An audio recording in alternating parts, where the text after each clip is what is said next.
Captain Paws, and the crimson Furball. Captain Paws woke up to a horrifying sight. His bed was covered in fur. Red fur. Ah! He bark-yelled, tumbling out of bed. Tufts of crimson hair floated through the air like confetti. This can't be happening. Captain Paws, half dog, half kid, frantically checked his reflection in the mirror.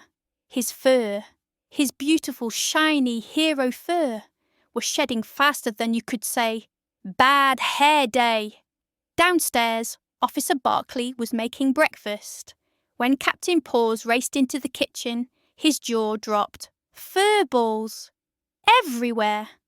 "I told you to vacuum, Captain," Officer Barkley said, stepping carefully over the giant fluff piles. Then he looked closer. "Wait! This isn't normal shedding." A loud howl echoed down the street. Then another. And another. Captain Paws rushed outside. The entire neighbourhood was covered in loose fur. Red, blue, green, even polka-dotted.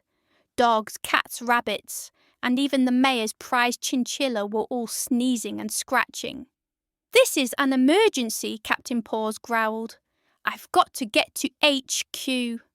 He grabbed his utility belt and raced off on his skateboard, leaving a trail of red fur behind him like a fuzzy comet.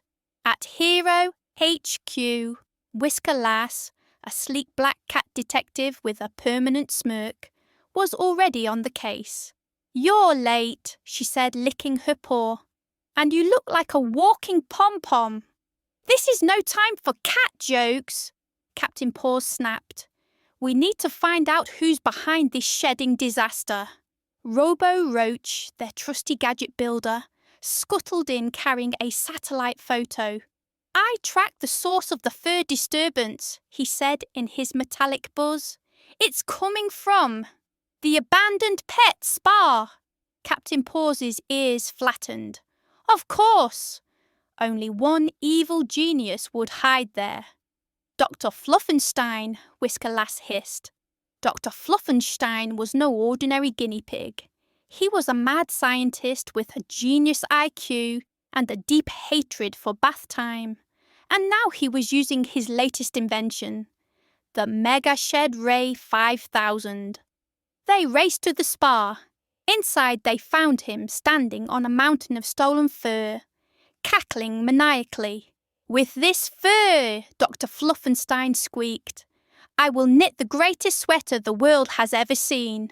Soon, I will be unstoppable."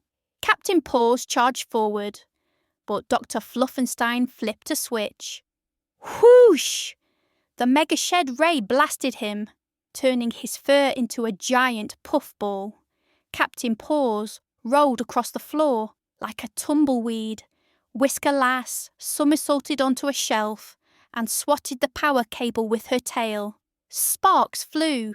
Robo Roach zipped forward and deployed his mini-gadgets, scattering tiny glue traps and hairbrush drones. "Retreat!" "Never!" Dr. Fluffenstein yelled, leaping into his sweater mech, a huge, fluffy robot made of yarn.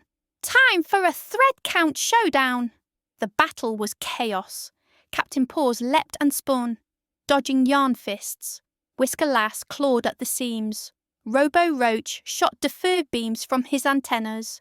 Finally, Captain Paws spotted the Mega Shed Ray. With a running leap, he kicked the machine, sending it spinning. It fired one last time, right at the sweater mech. Poof! The entire sweater exploded into millions of soft tufts that rained down over Barkville like snow. When the dust, fur, settled, Barkville was buried under a blanket of fluff. Everyone looked shocked. Then a kid laughed. "This is the best pillow fort ever!" Soon all of Barkville was bouncing, sliding, and tunneling through the fluff. Even the mayor was giggling. Dr. Fluffenstein peeked out of the fluff pile, sneezing. "Fine. Maybe I went too far. But can we at least keep the sweater fort?" Captain Paws sighed and smiled. "Deal. But you're on cleaning duty for a month?" As the sun set, Captain Paws looked over the town. The day had started hairy, literally, but it had ended with the biggest, softest party ever. Sometimes a bad fur day can turn into the fluffiest day of your life.